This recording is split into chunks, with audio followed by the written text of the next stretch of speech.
hello friends बरायबाय बड' जब info YouTube चेनेलाव interview लासिगोन सप्तासे उनाव आसाम पुलिस एबा आनएमप्लयड युथनि सायाव गोबां गोनो गोथो जादों कमेन्ट्सबो नुदोंमोन दा बेनि सायाव डिटेल्सखौ लाबोदों मानोना खायसे खायसे सानगासिनो दङ इन्टारभिउआ बबे जामारगोन आसाम पुलिसना नोंथांमोननि सीएमनि सायाव दा लोगोफोर जाय नोंथांमोना दिनै गोदान चेनेलाव फैदोंमोन साबस्क्राइब खालामना ला जेब्लायबो साख्रिनि लोगोसे गुबुन गुबुन गभर्नमेन्ट एबा सरकारि आसनिनि बागै स्किमनि सायाव लननि सायाव जेब्लायबो आपडेट नोंथांमोनाहाय मोनबाय थानो हागोन दा लोगोफोर गोबाव खालामा जों थांग्रोनो अफिसियेल वेबसाइटआव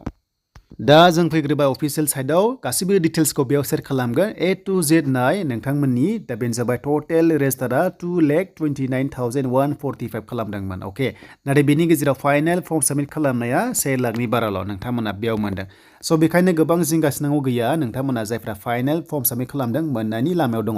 आरो बेखौ सिमा अलरेडि फोसावखाबाय 7 डेजनि गेजेरावनो इन्टारभिउ लागोन नोंथांमोनखौहाय बेनिफ्राय इन्टारभिउ लाखांनाय लोगो लोगो 45 साननि गेजेराव नोंथांमोननि एकाउन्टाव 50% रांखौहाय सोसिगोन एबा फार्स्ट किस्तिखौ सोगोन बेनो जाबाय 1 लाख एबा 2 लाख नोंथांमोना 50,000 मोनगोन जायफ्रा डिप्ल'मा दङ स' बे सैथो एबा क्लियार बेखौ एनाउन्समेन्ट खालामखादों बिथां सिएमआहाय एन्ड बेनिफ्राय स' बेयाव गोबां गोनो गोथो जादों जे इन्टारभिउआ बबे जामारगोन 7 डेजनि गेजेराव अके खायसे खायसे मिस आन्डारस्टेन्डिं जादों बेनो जाबाय आसाम पुलिस थ' आसाम पुलिसखौ गोबां सानगासिनो दङ कमेन्ट्सआव नुदों आङो साफा सानैया आसाम पुलिसखौ होनदों दा आसाम पुलिस नङा गोनो गोथो दाजा आसाम पुलिसआ नोंथांमोना मेयावसो आसाम पुलिसआ मेयावसो फिजिकेल टेस्टआ जागोन अके एन्ड मेयावहाय फिजिकेल जानाय लोगो लोगो आरोबाव मास मोनसे थानानै जुलाइ दानाव थ' नोंथांमोना जुलाइ दानावहाय नोंथांमोननि एग्जाम जागोन थ' नोंथांमोना जुलाइयावहाय एग्जाम जागोन बेनो जाबाय आसाम पुलिस बेनिफ्राय एडिआरयाबो जुलाइ दानाव जागोन थ' बे नोंथांमोना क्लियार जाबाय आसाम पुलिस नङा आसाम पुलिसखौ सानदोंमोन खायसे आसाम पुलिसनि इन्टारभिउआ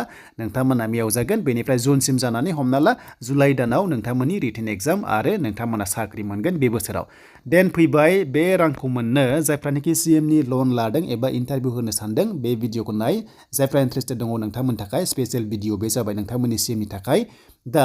स' बिनि इन्टारभिउआ 7 डेजनि गेजेराव जायोबा नोंथांमोना कल एबा नोंथांमोना मेसेज थांनो हागौ अके कल एबा मेसेज थांनो हागौ आरो बे हमना ला आपकामिं मानडे एबा समबारनिफ्राय जानो हागौ आरो नोंथांमोना कल थाङोबा रिसिभ खालाम बेनिफ्राय कल थाङाखै होनना गोबां कमेन्ट्स खालामदों जिंगासिनांगौ गैया आरो बे बोरै थांगोननो बेनो जाबाय अफिस वाइसआव थांगोन अफिस वाइसआव थांगोन जे नोंथाङा बबेखौ लादों हमना ला सोरबा भेटेनारियाव लादोंबा एबा नोंथांमोना एनिमेलनि लादोंबा हमना ला दाउ फिसिनाय बा नोंथांमोना अमा फिसिनाय मोसौ फिसिनाय बा नोंथांमोना बोरमा फिसिनाय जायखिजाया लादोंबा नोंथांमोना बेनिफ्राय थांबाय आरो लोगोसे जुदि नोंथांमोना दखानफोर लादोंबा नोंथांमोना DIC डिस्ट्रिक्ट इन्डास्ट्रि अफिसनिफ्राय थांबाय एन्ड बेनिफ्राय हमना ला खायसे खायसे सोरबा एग्रिकालसारनिफ्राय लादोंबा एग्रिकालसारनिफ्राय लांबाय बेबादि सिस्टेमाव नोंथांमोनाव कलआ जागोन आरो इन्टारभिउखौ कन्डाक्ट खालामगोन स' अफिस वाइसआवहाय कन्डाक्ट खालामगोन आरो नोंथांमोनाथ' मिथिखाबायना फार्स्ट किस्तियाव नोंथांमोना 50% मोनगोन अके फार्स्ट किस्तियाव 50% मोनगोन आरो सुख'नांगौआवबो 50% नाथाय बेखौ मोननो नाथाय बे रांखौ मोननो नोंथांमोना मा खालाममारनांगौ बिनि सायावनो आं बेखौ नोंथांमोनजों शेयार खालामनो लाबोगासिनो दङ दा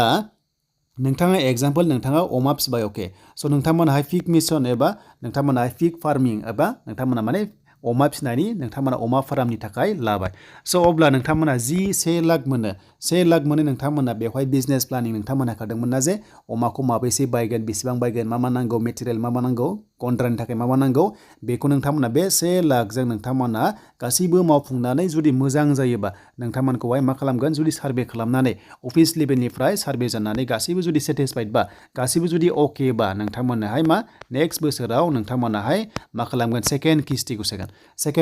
सोगोन नेक्स्ट बोसोराव जोङो फार्स्टआव 1 लाख मोनखाबायना आरो नेक्स्ट बोसोराव नोंथांमोना जुदि गभर्नमेन्टआ अके खालामबायबा नोंथाङा आरोबाव 1 लाखखौ मोननानै गासै 2 लाखखौ मोनसिगोन दा नोंथांमोना बे 2 लाखखौ मोननोनो खामानि मावनांगोन अब्लासो मोनगोन नाथाय खायसे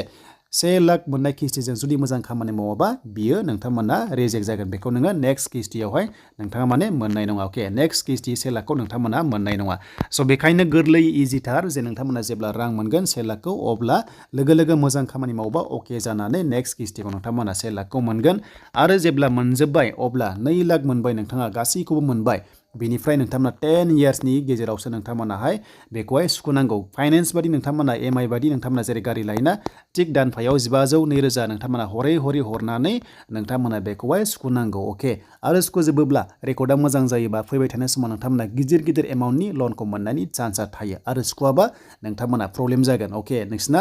एबा